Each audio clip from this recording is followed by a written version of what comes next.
Maybe if you'd never been born, we could have had the life we wanted. The words hit me like shards of glass as I stood frozen in the kitchen doorway. My mother, Denise, didn't even look up from her wine glass. My father, Elijah, just nodded in agreement, scrolling through his phone like I wasn't even there. At 17, I'd heard variations of this sentiment my entire life, but tonight felt different. Tonight, something inside me shattered completely. Hi everyone. Before we go on, show your love by subscribing and saying hi in the comments. Share your location too. We love hearing from you. Let's get back to the story. I never asked to be here, I whispered, my voice barely audible. They both looked up then, annoyed at being interrupted. Well, that makes two of us, Zoe, my mother said, her words slurred from the alcohol. You think raising an ungrateful child like you has been a walk in the park? Your father and I had dreams before you came along and ruined everything. I felt tears burning behind my eyes, but I refused to let them fall. Not anymore. What dreams? Getting drunk every night and complaining about your lives. Elijah slammed his hand on the table. Watch your mouth, girl. You don't know what we sacrificed for you. The career opportunities we turned down, the places we couldn't go, the money we couldn't spend on ourselves because we had to feed and clothe your worthless behind. The kitchen fell silent except for the hum of the refrigerator. I stood there, 17 years of rejection and emotional abuse washing over me like a tsunami. This was my breaking point. This was the moment everything changed. I looked at these two people who were supposed to love me unconditionally, and I made a decision that would alter the course of all our lives forever. That night, I lay in my bed staring at the cracked ceiling, formulating a plan that had been brewing in my subconscious for months. They wanted me gone? Fine. I'd disappear so completely that they'd never find me again. But I wouldn't just vanish. I'd become everything they said I couldn't be, everything they claimed was impossible for someone like me. The next morning I acted normal. Morning, I mumbled, grabbing a piece of toast. Don't expect us to drive you to school today, Denise said without looking up from her coffee. Figure it out yourself. I always do, I replied, which earned me a glare from Elijah. That attitude is exactly why nobody can stand you, Zoe. You're 17 and think you know everything. Wait until the real world gets hold of you, you'll come crawling back here begging for help. I smiled sweetly. We'll see about that. At school I found my best friend Keisha at our usual spot by the lockers. Girl, you look like you've seen a ghost, she said, studying my face. I need your help with something, I said, glancing around to make sure no one was listening. But you have to promise me you won't try to talk me out of it. Keisha raised an eyebrow. That depends on what crazy scheme you're cooking up now. I'm leaving. For good. Tonight. The words hung between us like a loaded weapon. Her eyes widened. Zoe, what happened? Did they hurt you? Not physically, I said, my voice steady despite the storm raging inside me. But I can't take another day of being told I'm worthless, that I ruined their lives, that they wish I'd never been born. I'm done. Keisha grabbed my arm gently. Where will you go? You don't have any money, any family that would take you in. I've been thinking about that, I said, pulling out a notebook filled with my careful planning. My grandmother's sister, Aunt Pearl, lives across the country. She always sends me birthday cards with her address. She doesn't talk to my parents anymore. Some big family drama before I was born. I'm going to reach out to her. But what about school? Your future. I'll finish school wherever I end up. I've been saving every dollar I earned from babysitting the Johnson kids. I have almost $800 hidden in my room. It's enough for a bus ticket and some survival money until I figure things out. During lunch, I called Aunt Pearl from the school payphone, my hands trembling as I dialed the number I'd memorized. Pearl speaking, came a warm voice that immediately reminded me of my grandmother. Hi, Aunt Pearl. This is Zoe, your great niece. Denise's daughter. There was a long pause. Zoe, honey. Lord, I haven't heard from you since you were little. How did you get my number? From your birthday cards. Listen, I need help and I don't have anyone else to turn to. I poured out my story in rushed whispers, glancing around nervously. When I finished, Aunt Pearl was quiet for a moment. Then she said, Baby girl, you catch the next bus heading west. I'll wire you money for the ticket. It's time someone in this family did right by you. That afternoon, I went home and waited for my parents to leave for their weekly date night at the local bar. The house felt different somehow, like I was already a ghost haunting my former life. I moved through the house like a shadow, gathering only what I absolutely needed. A few changes of clothes, my savings, important documents I'd been hiding, and a single photograph of my grandmother, the only family member who'd ever shown me unconditional love before she passed away 3 years ago. As I packed, memories flooded back. The time I'd won the science fair and came home excited to share the news, only to have Elijah tell me I was showing off and that nobody likes a know-it-all. The day I made honor roll and Denise said it was about time I did something useful. The countless birthday parties I'd attended alone because my parents couldn't be bothered to drive me or pick me up. My phone buzzed. A text from Aunt Pearl. Money's waiting for you at the station. Bus leaves at 11:30 p.m. Stay strong, baby girl. I looked around my room one last time. The walls were bare. I'd never been allowed to decorate them. The desk where I'd spent countless hours doing homework, hoping for just one word of encouragement that never came. The bed where I'd cried myself to sleep more nights than I could count. At 10:45 p.m., I heard their car pull into the driveway. They were home early. My heart hammered against my ribs as I heard their voices getting closer to the house. I swear, Elijah, that girl gets more ungrateful every day, Denise was saying. Maybe we should send her to live with your sister, Elijah replied. At least then we could have some peace and quiet around here. Pearl? That woman hasn't spoken to me in 15 years. Besides, she'd probably just spoil Zoe even more than she already is. I slipped out the back door as quietly as possible, my duffel bag slung over my shoulder. As I walked away from the house, I didn't look back. Some chapters of your life deserved to end without a goodbye. The Greyhound bus station at midnight was exactly what you'd expect. A mixture of desperate souls, night shift workers, and people like me running from something. I collected the money Aunt Pearl had wired, bought my ticket, and found a seat in the back corner where I could watch everyone without being noticed. The bus ride took 36 hours with multiple stops. I spent the time writing in my journal, planning my new life, and thinking about everything I wanted to become. I wasn't running away. I was running toward something bigger than the small, cruel world my parents had created for me. A woman across the aisle, maybe in her 40s with kind eyes, offered me some crackers around hour 20. First time traveling alone? She asked. Something like that, I replied. I left home when I was about your age too, she said quietly. Sometimes the family you're born into isn't the family that's meant to raise you. Sometimes you have to find your tribe. When the bus finally pulled into the station, I saw a woman with silver hair and my grandmother's smile holding a small sign with my name on it. Aunt Pearl was smaller than I'd imagined, but her hug was bigger than any I'd ever received. Come on, baby girl, she said, taking my bag. Let's get you home. Home. The word felt foreign and wonderful on my tongue. During the drive to her house, Aunt Pearl filled me in on the family drama that had separated her from my parents. Your daddy never forgave me for speaking up about how they were treating you when you were little. I sent birthday money, Christmas gifts, tried to stay involved, but they made it clear I wasn't welcome. I should have fought harder. It's not your fault, I said, watching unfamiliar scenery roll past the window. Maybe not, but I'm here now and we're going to make sure you get every opportunity you deserve. Aunt Pearl's house was everything my childhood home wasn't. Warm, welcoming, filled with books and plants and the smell of something delicious always cooking in the kitchen. She'd prepared a room for me with soft yellow walls and a desk by the window. This is beautiful, I whispered, running my fingers over the smooth wood of the desk. This is where you're going to do great things, she said with certainty that took my breath away. The first few days were an adjustment. I jumped every time the phone rang, expecting it to be my parents demanding my return. But Aunt Pearl had already handled that. I called them, she said matter-of-factly over breakfast on my third morning there. Told them you were safe and staying with me. Your mother said, and I quote, "Good, maybe now we can have some peace." Your father said, "Don't expect us to take her back when she comes crawling home." The words should have hurt, but instead I felt something like relief. They'd shown their true colors one final time and I was free. What did you say? I asked. Aunt Pearl smiled grimly. I told them they'd just lost the best thing that ever happened to them and someday they'd realize what fools they were. Then I hung up. Within a week, I was enrolled in the local high school. The guidance counselor, Mrs. Rodriguez, reviewed my transcripts with surprise. These are excellent grades, Zoe.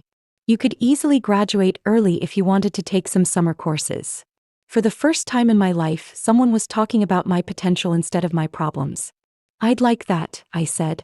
I want to start college as soon as possible. What are you thinking of studying? I thought about all the times my parents had told me I'd never amount to anything, that I was too stupid, too difficult, too much trouble for anyone to ever want around. Business, I said firmly. I want to build something that can never be taken away from me. High school in my new town was like stepping into a parallel universe. Teachers actually listened when I spoke. I joined the debate team and discovered I had a gift for persuasive speaking. My grades, already good, soared to new heights when I wasn't walking on eggshells at home every night. My debate coach, Mr. Thompson, pulled me aside after practice one day. Zoe, have you thought about applying for scholarships? With your grades and speaking ability, you could go anywhere you want for college. Really? The possibility seemed too good to be true. Really? There's a full-ride scholarship program for students who've overcome significant adversity. The application deadline is next month. That night, Aunt Pearl and I worked on my scholarship essay together. I wrote about growing up feeling unwanted, about the night I decided to change my life, about the strength it took to walk away from everything I'd ever known. This is powerful, baby girl, Aunt Pearl said, wiping tears from her eyes. You're going to change the world. 6 months later, I got the call. Full scholarship to study business at a prestigious university. I was 17 years old and had just earned my ticket to a future my parents said I'd never have. Keisha called me that night, screaming with excitement. Girl, I knew you'd do it. Your parents don't even know, do they? No, I said. And they won't until I'm ready to tell them. The graduation ceremony was small but perfect. Aunt Pearl sat in the front row, beaming with pride. She'd invited her entire church congregation, and they cheered louder than any crowd I'd ever heard when they called my name as valedictorian. Later, at the celebration dinner, Aunt Pearl's pastor, Reverend Williams, raised his glass. Sometimes God puts us in situations that seem impossible, not to break us, but to show us how strong we really are.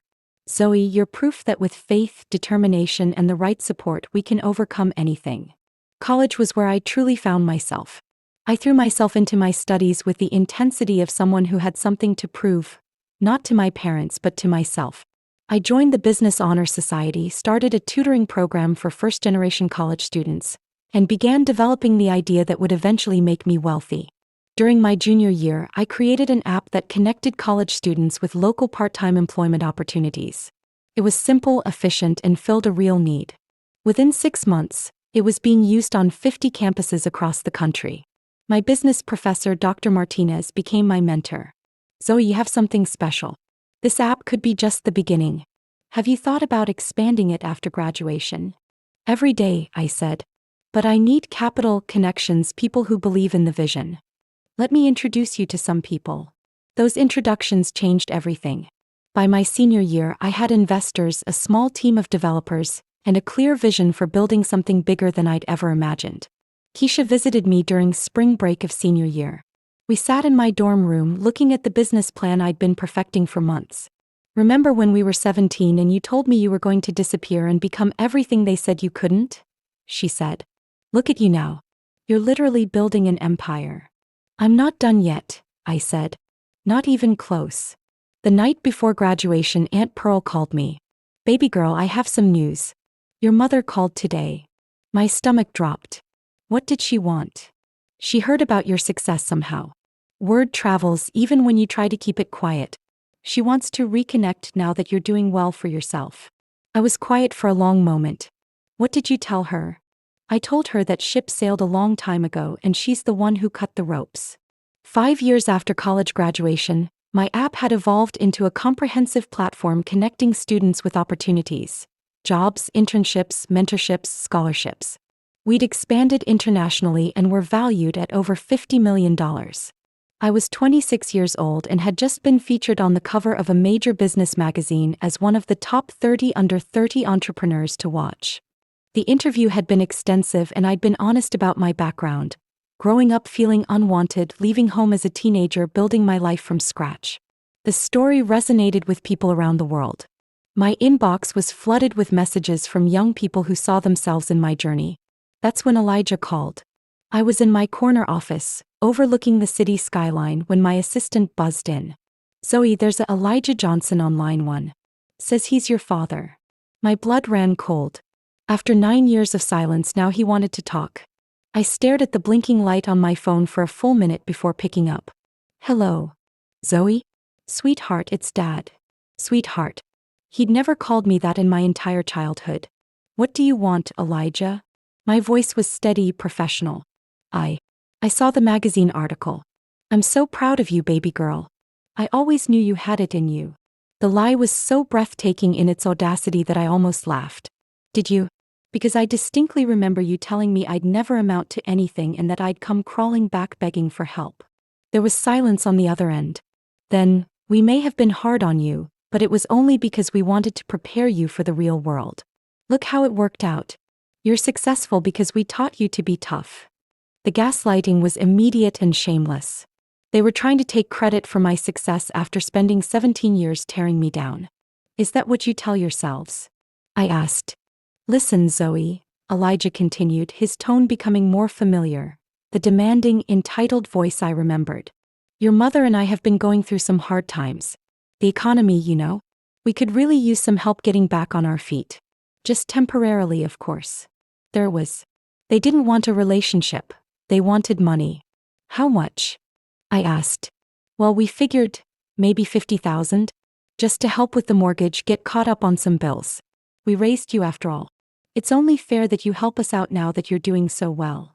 I leaned back in my leather chair, looking out at the city I'd conquered. Let me ask you something, Elijah. Do you remember what you said to me the last night I lived in your house? Honey, that was so long ago. We all said things we didn't mean. You said maybe you should send me to live with Aunt Pearl so you could have some peace and quiet. Well, congratulations. You got your peace and quiet. You also got exactly what you wished for, a life without me in it. Don't be like that, Zoe. We're family. Family. I stood up, pacing to the window.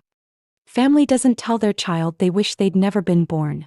Family doesn't make a 17-year-old feel so unwanted that she'd rather risk everything on her own than stay where she's supposed to be safe and loved. We made mistakes, okay? But we're ready to make things right. We want you back in our lives. No, I said simply. You want my money. There's a difference. The conversation continued for another 10 minutes, with Elijah alternating between guilt trips, false nostalgia, and barely concealed demands for financial support. When I finally hung up, my hands were shaking, not from fear or sadness but from rage at their audacity. Word of my parents' attempt to reconcile and my refusal somehow leaked to the media. The business magazine that had originally featured me did a follow-up story titled, The Price of Success, When Family Comes Calling. The article sparked a national conversation about toxic families, financial boundaries, and the obligation successful children have to their parents. I was invited on several talk shows to discuss the situation. On one particularly popular morning show, the host asked, "Don't you feel any obligation to help the people who raised you?" I looked directly into the camera. I feel an obligation to the 17-year-old girl who was told every single day that she was unwanted, that she had ruined her parents' lives, that she would never amount to anything. I owe her everything I've built. I owe her the family she never had but deserved. I owe her the love she was denied. I don't owe anything to the people who tried to destroy her spirit before she was strong enough to save herself. The clip went viral. Hashtag Team Zoe began trending on social media, with thousands of people sharing their own stories of overcoming toxic family situations. But the attention also brought unwanted consequences. Denise appeared on a competing talk show, playing the victim. She sobbed as she told the host about her ungrateful daughter, who had abandoned her family, and was now too good for the people who sacrificed everything to raise her. "I just want my baby back," she said through crocodile tears. "Money doesn't matter. We just miss our daughter." The performance was Oscar-worthy, but I knew better. And thankfully so did most of the public. The comments on the show's social media pages were brutal. Where was this maternal love when her daughter was growing up? Amazing how she misses her daughter right after she becomes successful. The daughter said they told her they wished she was never born. That's not sacrifice, that's abuse. 2 weeks after Denise's television appearance, I received an unexpected call from Keisha. "Girl, you need to sit down for this," she said, her voice tight with anger. "What's wrong?" "I just ran into your cousin Deshaun at the grocery store. You remember him, right? Your dad's nephew." "Barely." "Why?" "He told me something that's going to make you see red." After your parents' money grab didn't work, they've been going around town telling everyone who'll listen that you stole money from them before you left. That you took their credit cards and maxed them out. That everything you've built is from money you stole from them. The phone nearly slipped from my hand. They're doing what? It gets worse. They're claiming they have proof, and they're thinking about pressing charges unless you do the right thing and support them financially. This was extortion, plain and simple. They were trying to destroy my reputation and threaten my freedom to get money. That night, I called my lawyer, Sarah Chin, who had become both my legal counsel and a trusted friend over the years. "This is attempted extortion," she said after I explained the situation. "But more than that, it's defamation. They're knowingly spreading false information that could damage your business and personal reputation. What can we do? We can shut this down permanently. File a cease and desist, demand they retract their statements publicly, and make it clear that any further harassment will result in serious legal consequences." "Do it," I said without hesitation. The cease and desist letter was delivered to my parents 3 days later. It outlined exactly what they had been saying, provided evidence that their claims were false, and demanded a public retraction within 48 hours. It also made clear that any future contact with me or attempts to profit from or damage my reputation would result in immediate legal action. They retracted their statements within 24 hours. Today I'm 32 years old. My company has gone public and is now worth over $200 million. I've written a best-selling memoir about overcoming toxic family relationships and building success on your own terms. I've established a foundation that provides scholarships and mentorship for young people from difficult family situations. Aunt Pearl, now in her 70s, remains my closest family. She moved into the guest house on my property 2 years ago, and every morning we have coffee together in my garden. She never says, "I told you so," but her smile says it all. I married a wonderful man named David 3 years ago, a psychologist who understands trauma and healing. We're expecting our first child in the spring. This baby will grow up knowing they are wanted, loved, and capable of anything they set their mind to. My parents have never contacted me again directly, but I hear updates through the family grapevine. Elijah lost his job due to his drinking. Denise's health is failing. They've moved into a smaller apartment and struggle financially. Some people think I should feel guilty about their situation. I don't. Last week, I received a letter from a young woman named Aaliyah. She wrote, "I read your book and saw your interviews. I'm 17 and my family treats me the way yours treated you. I thought I was stuck, but you showed me there's another way. I'm scared, but I'm going to try. Thank you for proving that we can become everything they said we couldn't." I cried reading that letter because I remembered being that scared 17-year-old girl, thinking she had no options and no future. The truth is, I didn't disappear to punish my parents. I disappeared to save myself. I became everything they said I couldn't be, not out of spite but out of self-love. The greatest revenge against people who try to diminish your light isn't proving them wrong. It's living so fully in your truth that their opinions become irrelevant. Sometimes the family that raises you isn't the family meant to help you grow. Sometimes you have to plant yourself in new soil to become who you were always meant to be. And sometimes the best thing you can do for a child who is told they're unwanted is to prove that they are worthy of every beautiful thing life has to offer. So that's my story. I know it sounds crazy, but I swear this all really happened. Do you think I was wrong to put my foot down, or would you have done the same thing?